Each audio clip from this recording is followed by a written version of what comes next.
Hi friends, welcome to சகோ channel. நம்ம சேனலில் இன்றைக்கி தேங்காய் திரட்டிப்பால் அப்படிங்கிற ஒரு ஸ்வீட் ரெசிபி தான் பார்க்க போகிறோம். அது செய்கிறதுக்கு ஒரு இரும்பு கடாயில் 4 ஸ்பூன் அளவுக்கு பாசிப்பருப்பு சேர்த்து ட்ரை ரோஸ்ட் பண்ண போகிறோம். இந்த ட்ரை ரோஸ்ட் பண்ணும்போது ஸ்லோவிலையே அடுப்பை வச்சுக்கணும். தீஞ்சு போயிடாத அளவுக்கு கைவிடாமல் கிளறிட்டே இருக்கணும். 2 மினிட்ஸ் ஆயிடுச்சுன்னா வறுபட்டுரும்.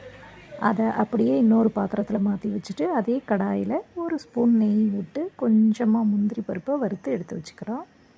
அதுக்கப்புறம் இந்த பாசிப்பருப்பு வறுத்ததை ஆறின உடனே அதை ஒரு மிக்சர் ஜாரில் சேர்த்துக்கலாம். சேர்த்துட்டு அதை நல்லா பவுடர் பண்ணிவிட்டு கொண்டு வந்துடலாம். அந்த பவுடரில் ஒரு கப் அளவுக்கு இந்த தேங்காய் சைஸில் பாதி தேங்காவை சேர்த்துருக்கேன். ஒரு தேங்காயில் பாதி. அதுக்கப்புறம் 2 ஏலக்காய், இது எல்லாத்தையும் சேர்த்து கொஞ்சமாக தண்ணி விட்டு நல்ல பேஸ்ட்டாக அரைச்சி எடுத்துகிட்டு வந்தாச்சு. இப்போது 3/4 கப், அதாவது தேங்காய் அந்த கப் இருக்குல்லையே, அதில் 3/4 கப் அளவுக்கு வெல்லம், அதை கொஞ்சமாக தண்ணி விட்டு கரைச்சி வடிகட்டி எடுத்து வச்சாச்சு. இப்போ அரைச்ச பேஸ்ட்டை நல்லா கைவிடாமல் வறுக்கணும்.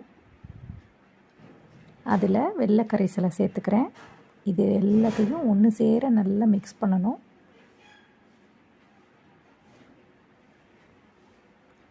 கொஞ்சம் கட்டி பிடிக்கும், அதனால் கைவிடாமல் நல்லா கிண்டி எடுத்துகிட்டு வரணும். இப்படி திரண்டு அல்வா பதத்தில் வரும். அந்த டைமில் வறுத்து வச்சுருக்கிற முந்திரி பருப்பு அது கூட சேர்த்து நல்லா மிக்ஸ் பண்ணி விடணும். அவ்வளோதாங்க, சுவையான தேங்காய் திரட்டிப்பால் ரெடி. இந்த ரெசிபி உங்களுக்கு பிடிச்சதுன்னா நம்ம சேனலை சப்ஸ்கிரைப் பண்ணுங்கள். பாய்.